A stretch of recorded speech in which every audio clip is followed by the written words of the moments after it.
Buenas tardes, soy Pepe Lacalle, R4 del Centro de Salud de San Luis, y he realizado esta sesión con mis compañeras Pilar Arribas, R1 de Enfermería, y Miriam García, R4, también del Centro de Salud de San Luis. Hemos querido dedicar esta sesión a la gripe, sobre todo en esta campaña que le ha tocado convivir con el COVID. Primero decir que la gripe es una enfermedad aguda de la vía respiratoria que a estos síntomas habituales de enfermedades respiratorias asocia fiebre, cefalea y mialgia. Se da generalmente por brotes anuales de intensidad, mortalidad y morbilidad variables y generalmente pasa de forma leve por toda la población, por lo tanto nosotros le dedicamos mayor atención a los colectivos que la pueden padecer de una forma más complicada, como son los ancianos, los inmunodeprimidos y pacientes con enfermedades pulmonares crónicas. La incidencia de la gripe es bastante elevada, aunque parece que la tendencia a lo largo de los años es a disminuir. Pongo aquí los datos del último año, en el que 600.000 personas fueron confirmadas con test de laboratorio de gripe en atención primaria. Se hospitalizaron 27.000, de los cuales 1.800 pasaron por UCI y se contabilizaron a lo largo de toda la campaña unas 3.900 muertes atribuidas a esta enfermedad. El patógeno que la produce, el virus de la gripe, que pertenece a la familia de los ortomisovirus y se divide en tres géneros fundamentales: el virus de la gripe A, B y C.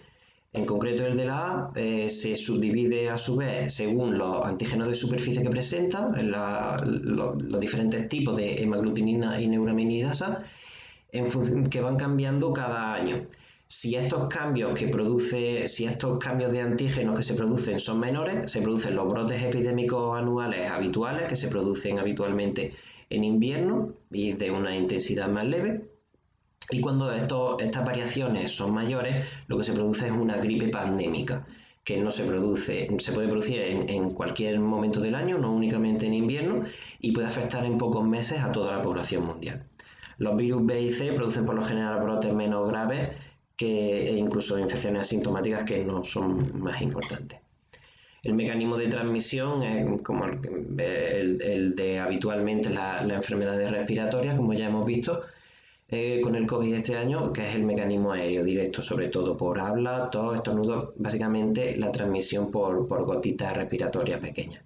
Requiere un contacto estrecho, por tanto, y aunque también hay evidencias de transmisión por superficies contaminadas con gotitas más grandes, sin embargo es menos frecuente este mecanismo. El periodo de incubación es de entre 1 y 4 días y se puede transmitir el virus desde 24 horas antes del inicio de los síntomas hasta 7 días después del inicio de síntomas.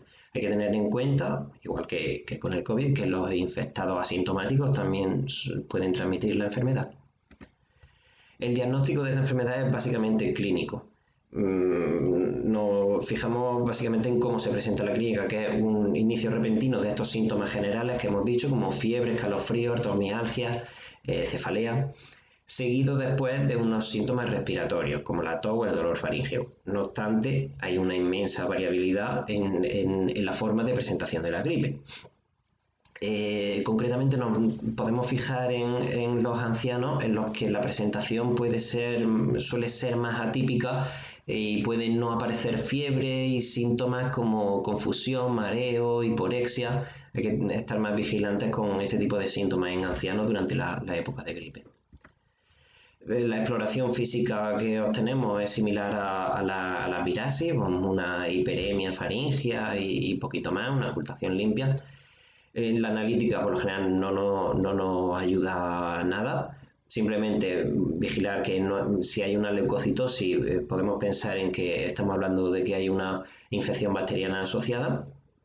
Y las técnicas complementarias, los test, no se realizan de rutina. Se reservan para las sospechas de brote en residencias y centros sociosanitarios y en ámbito hospitalario, en ingresos. Se recomienda tomar las muestras en las primeras 48-72 horas del inicio de los síntomas. ¿De qué test disponemos? Aquí no me voy a parar mucho. Tenemos sobre todo los test moleculares que son los de elección, en el que tenemos la PCR, que sigue siendo la técnica de elección, aunque hoy hay ahora test rápidos también moleculares, que en 10-15 minutos tenemos los resultados con una sensibilidad y especificidad muy similar a la PCR, e incluso pueden diferenciar entre los virus A y B. Tenemos además, como en el caso del coronavirus, tenemos unos test de diagnóstico rápido que lo que identifica son antígenos, aunque esto tiene algo menos de sensibilidad que los test moleculares. Disponemos también de test de inmunofluorescencia, también resultados relativamente rápidos, aunque la especificidad y la sensibilidad suelen ser menores que la PCR.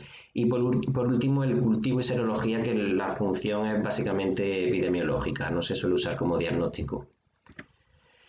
Vamos a lo que más nos interesa de la gripe, porque si tenemos una vacuna para la gripe no es para evitar la infección, sino las complicaciones que produce. Básicamente son las pulmonares, una neumonía. Puede producir tres tipos de neumonía: una neumonía viral primaria, una neumonía bacteriana secundaria asociada a esta infección viral, y una neumonía mixta en la que cohabitan el virus de la gripe y en la que el patógeno que produce la neumonía en sí es tanto el virus como una bacteria. La neumonía viral primaria, producida por el propio virus de la gripe, no es tan frecuente, pero sí es más grave. La clínica que presenta la clínica típica de gripe, con un aumento de la disnea, llegando a producir incluso cianosis, y es más frecuente en pacientes con cardiopatía. Tiene peor pronóstico, dado que no existe un tratamiento específico, o al menos tan efectivo como si lo tienen las neumonías bacterianas, que también tiene una presentación diferente. Lo que hay es un aumento de la tos con expectoración purulenta 2-3 días después de que comience la fase aguda. Esta neumonía sí tiene mejor pronóstico, ya que mejora con antibióticos. El germen que mayormente la produce es el neumococo. Y luego, por último, la neumonía mixta, también menos frecuente y suele también tener buena respuesta a los antibióticos. ¿Qué otro tipo de complicaciones produce? El empeoramiento de enfermedades subyacentes, como el asma, el EPOC o la insuficiencia cardíaca, y otras complicaciones extrapulmonares, como la epilepsia, la meningoencefalitis y el síndrome de Guillain-Barré, que suele ser algo más frecuente.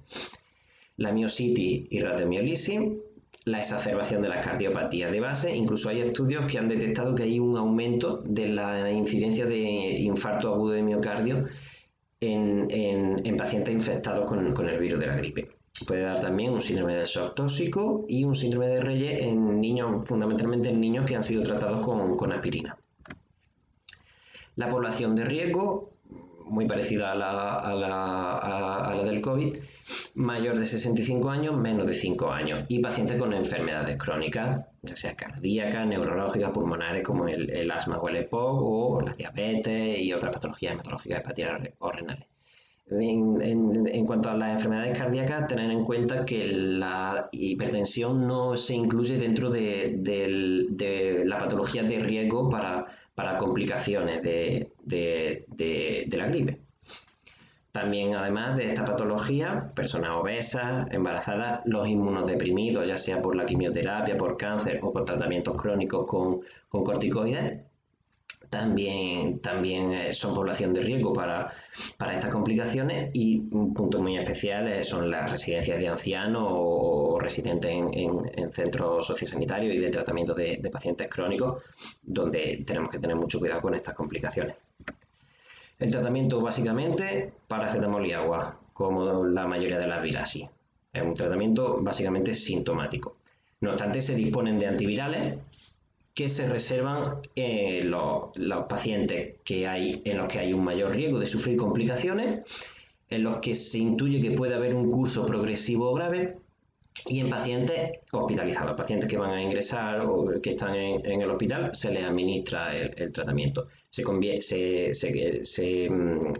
recomienda empezar el tratamiento en las primeras 48 horas, sin esperar la confirmación microbiológica, simplemente con la sospecha, de forma empírica, se pone el tratamiento. Básicamente el recomendado por la Organización Mundial de la Salud es el oseltamivir. No obstante, lo principal para evitar estas complicaciones de la gripe es la importancia que tiene la profilaxis. Es decir, la vacunación es la primera línea de tratamiento de prevención primaria para evitar estas complicaciones.